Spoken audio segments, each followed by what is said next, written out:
Assalamualaikum warahmatullahi wabarakatuh. Saya Nani Suryani, mahasiswi Universitas Ngudi Waluyo Semarang, RPL Batch 6, akan memaparkan hasil tugas mata kuliah kami, yaitu mata kuliah falsafah dan teori keperawatan.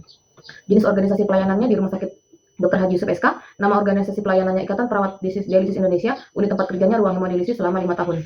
Yang pertama yaitu soalnya, sebutkan minimal 2 nilai falsafah keperawatan yang saudara nilai kuat diterapkan di tempat saudara bekerja atau praktik, dan uraikan bagaimana upaya yang dilakukan pimpinan tempat bekerja atau praktik agar nilai keperawatan tersebut tetap terjaga.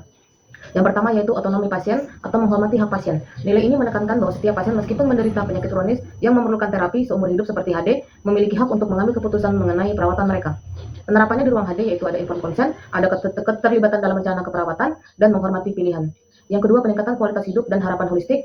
Falsafah ini mengakui bahwa tujuan perawatan HD tidak hanya untuk memperpanjang hidup secara biologis, tetapi juga untuk memastikan kualitas hidup pasien yang optimal, meliputi aspek fisik, psikologi, sosial, dan spiritual. Penerapannya di ruang HD yaitu ada dukungan psikososial, edukasi dan pemberdayaan, dan aspek spiritual. Upaya pimpinan, yang pertama, menciptakan kebijakan dan prosedur yang jelas.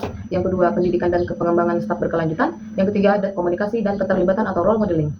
Soal kedua yaitu, jelaskan jabaran spesifik dari 4 konsep utama paradigma perawatan di tempat saudara bekerja atau praktik. Yang pertama, manusia atau person client. Konsep ini merujuk pada penerima asuhan keperawatan, mengakui bahwa manusia adalah entitas biopsikol, sosial, spiritual yang berinteraksi secara dinamis serta lingkungannya. Perawatan harus individualistik dan berpusat pada orang tersebut. Yang kedua yaitu kesehatan. Konsep ini mendefinisikan tingkat kesejahteraan atau keadaan fungsional yang ingin dicapai oleh pasien. Konsep ini bersifat dinamis dan bervariasi dari satu individu ke individu lainnya. Perawat bekerja untuk membantu pasien mencapai tingkat kesehatan dan kesejahteraan terbaik yang mungkin bagi mereka, termasuk dalam situasi penyakit kronis dan terminal. Yang ketiga ada lingkungan. Konsep ini mencakup semua faktor internal dan eksternal yang mempengaruhi manusia, meliputi lingkungan fisik, tempat tinggal udara atau air, lingkungan sosial, keluarga, budaya, komunitas, lingkungan psikologis, dan bahkan lingkungan internal, pikiran, emosi, atau spiritualitas.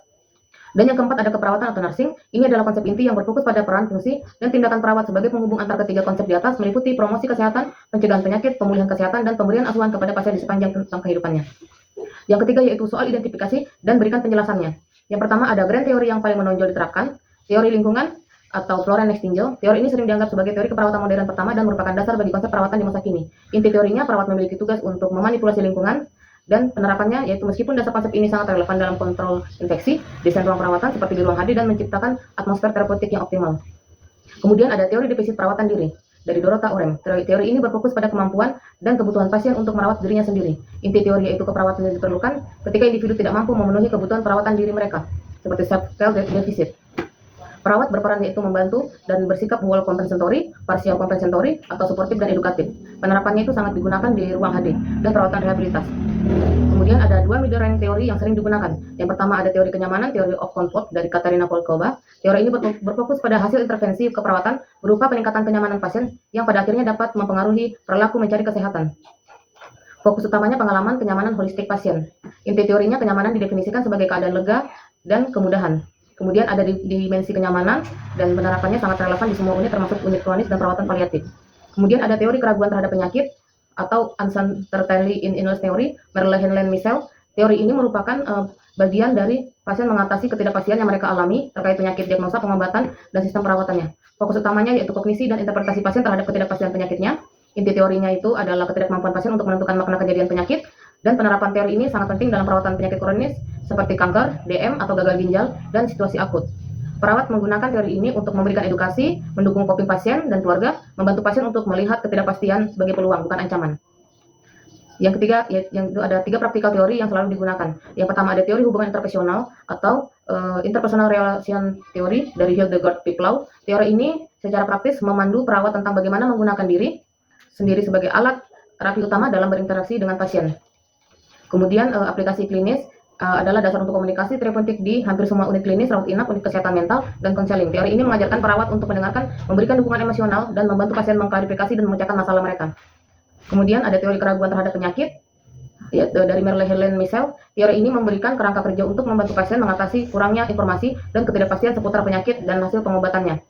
Fokus utamanya manajemen kognitif pasien terhadap ketidakpastian. Inti praktisnya ketidakpastian adalah pengalaman stres yang disebabkan oleh kurangnya kemampuan untuk memprediksi hasil penyakit. Aplikasi klinisnya sangat relevan di unit dengan diagnosa baru atau penyakit kronis yang tidak menentu seperti onkologi, neurologi, atau unit HD.